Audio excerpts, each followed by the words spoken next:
इससे पहले कि आज के सरमन का हम आगाज़ करें, आपको बताता चलूँ कि लास्ट संडे भाई साहब ने मुझे कहा था कि फ्राइडे वाले दिन आप आए और खुदावंद के कलाम की खिदमत करें। तो उसके बाद आज फ्राइडे आया तो मेरे माइंड में ये बिल्कुल नहीं था कि आज मुझे कॉलिंग होनी है, लेकिन ये कॉलिंग मैं समझता हूँ कि खुदा के खादम की तरफ से नहीं है, बल्कि किसकी तरफ से है? पाक रूह की तरफ से है। और अभी एंजल साहब ने जब दुआ की तो क्या कहा था कि जो कलाम बयान किया जाए वो किसकी मर्जी से हो? खुदा की मर्जी से हो। तो मेरा ईमान है कि आज हम जो सीखेंगे वो खुदा की मर्जी के मुताबिक होगा। कितने लोगों ने भी हवाला ध्यान से सुना था? सबने सुना होगा यकीनी तौर पर। कलाम मुकद्दस में भी हमने 25वीं आयत में पढ़ा, और वो रात के चौथे पहर झील पर चलता हुआ उनके पास आया। किनके पास आया? शागिर्दों के पास आया। और वो क्या थे? वो डर रहे थे। उन्होंने यीशु को क्या किया? पहचाना नहीं और डरे कि लगता है ये भूत आ गया है। कलाम मुकद्दस में हमने क्या पढ़ा अभी? वो देखकर घबरा गए और कहने लगे कि भूत है, और डर कर चिल्ला उठे। डरकर क्या हुए? चिल्ला उठे। ये तब चिल्ला उठे जब उन्होंने यीशु को पहचाना नहीं था।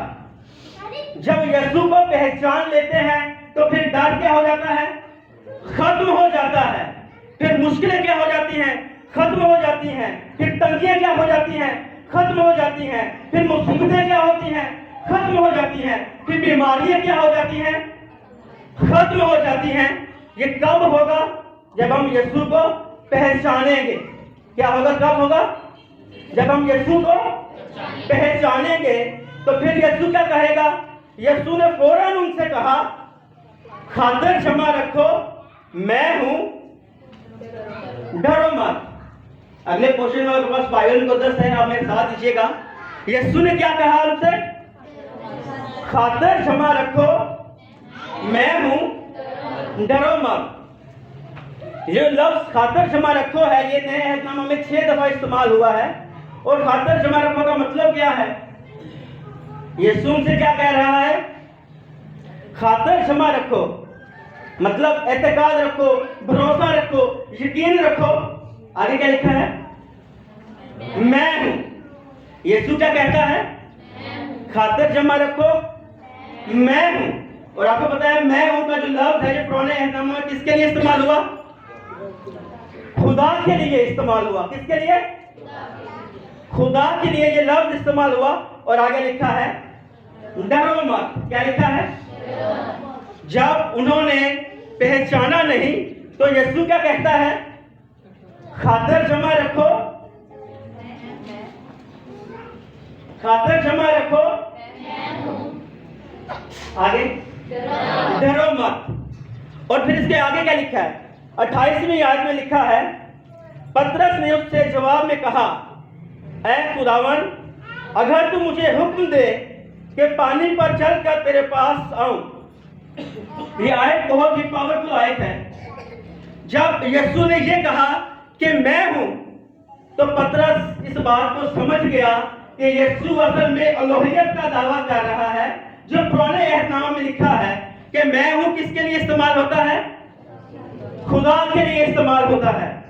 तो पतरस ने कहा कि अच्छा चलो देखने, अगर खुदा है बड़ी क्या मांगने को। पतरस ये भी कह सकता था, अच्छा खुदावंद तू है, फिर तसल्ली हो गई है, हमने खातर क्षमा रख ली।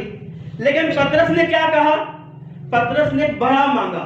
उसने कहा अच्छा ये पानी तो चलता अंदर, मैं नहीं तोड़ना पड़ा देखने, अगर खुदा है तो मैं उठाएगा, अगर ये खुदा नहीं है तो फिर ऐसा नहीं होगा।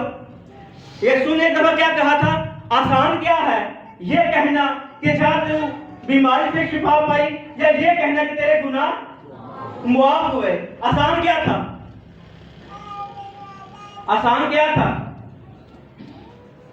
ये कह देना बहुत ही आसान था कि या तेरे गुनाह मुआफ हुए। ऐसे साहब की पता मुआफ हुए नहीं भाई, आपको क्या पता मेरे गुनाह माफ हुए या नहीं हुए?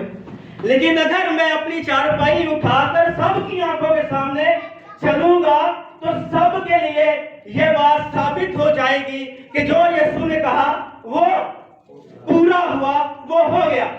यहां पर भी पतरस ने बहुत बड़ी बात मांग ली कि देखते हूं कि ये मुझे पानी पर चला सकता है या नहीं चला सकता। तो आगे क्या लिखा है?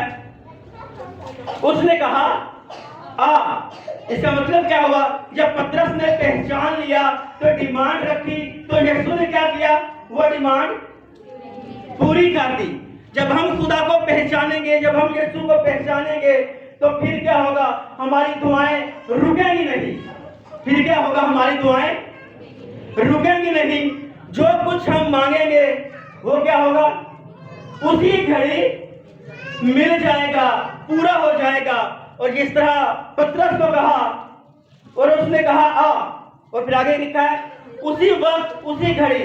इसमें कोई रुकावट नहीं आई। पतरस कश्ती से उतरकर यीशु के पास जाने के लिए पानी पर चलने लगा। कब चलने लगा? उसी वक्त चलने लगा जब यीशु ने कहा आ। जब हम दुआ करते हैं और ये कहते हैं कि हमारा ईमान है कि जो कुछ हमने दुआ में मांगा खुदा ने उसी घड़ी दे दिया या पूरा कर दिया। तो ये हमारा ईमान है। और इसी ईमान को लेकर पतरस कश्ती से उतरा और पानी पर चलने लगा। मगर 30वीं आयत में लिखा है मगर जब हवा देखी तो डर गया। और आगे लिखा है और जब डूबने लगा तो चिल्ला कर कहा ऐ खुदावन मुझे बचा। यहाँ पर हमारे सबक का मोट बातें ये हैं कि हमने कहना किसको है। और 30वीं आयत के पहले में क्या है? मगर जब वो हवा देखी तो क्या हुआ? डर गया। हमारी जिंदगी में भी जब मुश्किलें आती हैं तो हम डर जाते हैं। जब परेशानी आती है तो हम डर जाते हैं। जब तकलीफ आती है तो हम डर जाते हैं। जब बीमारी आती है तो हम डर जाते हैं। लेकिन यीशु क्या करता है? हमें बचाता है। 30वीं आयत के आखिर में क्या है? ऐ खुदावन मुझे बचा। जब हम मुश्किलों में घिरते हैं तो हमने किसको कहना है बचा? खुदा को कहना है कि हमें बचा। और जब हम खुदा को कहेंगे हमें बचा तो क्या होगा? 31वीं आयत में क्या लिखा है? उसे पकड़ लिया। यहां पर हमने भी सीखा कि जब हम मुश्किलों में घिर जाएंगे, जब हम परेशानियों में घिर जाएंगे, जब हम बीमारियों में घिर जाएंगे, तो हमने जब यीशु को पुकारना है तो यीशु क्या करेगा? यीशु क्या करेगा? 31वीं आयत में क्या लिखा है? यीशु ने फौरन हाथ बढ़ाकर उसे पकड़ लिया और उससे कहा ऐ कम इत्तेकार तूने क्यों शक किया? क्या है? ऐ कम इत्तेकार तूने क्यों शक किया? यकीनी तौर पर जब हमारे अंदर शक आ जाता है तो फिर हम डूबने लगते हैं। जब हमारे अंदर वहम गुमान आ जाता है तो फिर हम डूबने लगते हैं। तो यीशु क्या कहता है? ऐ कम इत्तेकार तूने क्यों शक किया? क्योंकि ग्रामीण पत्रस में लिखा है कि जब तुम ईमान लाओगे तो फिर क्या होगे? तुम्हारी जिंदगी के अंदर मुआजिज़ात होंगे। और यीशु कहता है कि तूने क्यों शक किया? और फिर 32वीं आयत में है और जब वो कश्ती पर चढ़ आए तो क्या हुआ? हवा थम गई। वो तूफान थम गया। कैसे थमा? जब यीशु हमारी कश्ती में आया तो क्या हुआ? तूफान थम गया। जब यीशु हमारी कश्ती में नहीं था तो क्या था? हम डर रहे थे, हम डूब रहे थे। और जब यीशु कश्ती में आया तो क्या हुआ? तूफान थम गया। जब हमारे दिलों में, हमारे घरों में यीशु मसीह नहीं होगा तो हमारी जिंदगी में क्या होंगे? तूफान होंगे।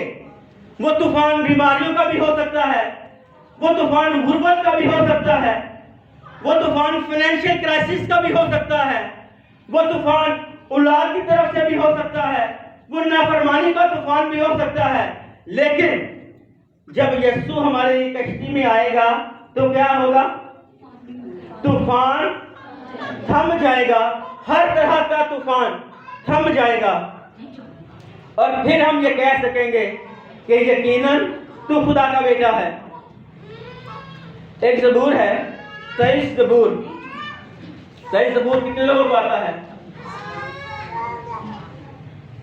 हाँ, तो 23 ज़बूर तकरीबन बच्चों को तो सबों को आता होगा और बच्चों को सिखाने वाले उनके माँ बाप हैं।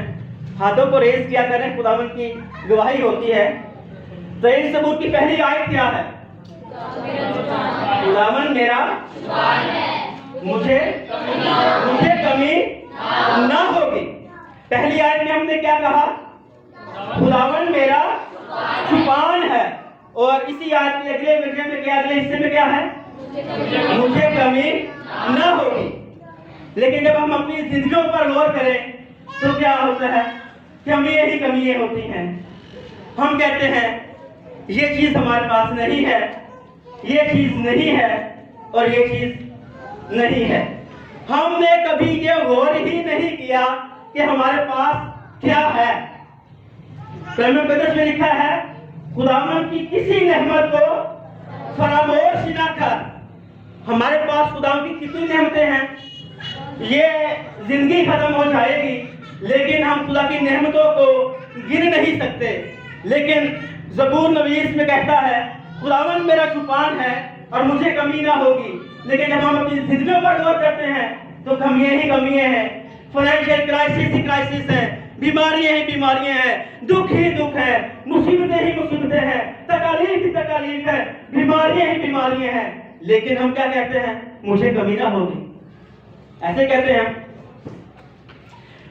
लिखा है वो मुझे हरी हरी चरागाहों में बिठाता है, वो मुझे राहत के चश्मों के पास ले जाता है।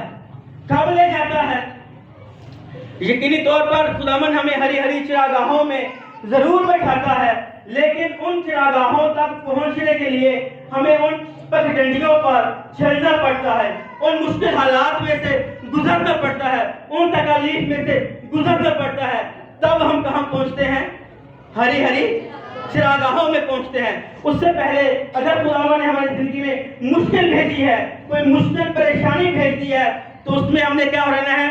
साबित कदम रहना है, एतकाद रखना है, खातर क्षमा रखनी है, डरना नहीं है। तो फिर क्या होगा? वो हमें हरी हरी चरागाहों में बिठाता है, वो मुझे राहत के चश्मों के पास ले जाता है। और फिर क्या होता है? फिर वो मेरी जान को बहाल करता है। कब करता है बहाल? जब हम उन मुश्किल हालात में से गुजर कर आगे चलते हैं।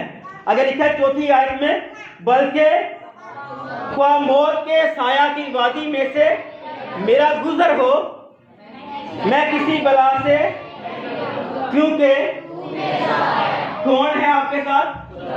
तो खुदा के जलाल के लिए जोरदार तालियां बजाएं, क्योंकि वही जलाल का बादशाह है जो हमारे साथ होता है, जो हमारी मुश्किल को आसान करता है, जो हमारी तंगी को मिटा देता है।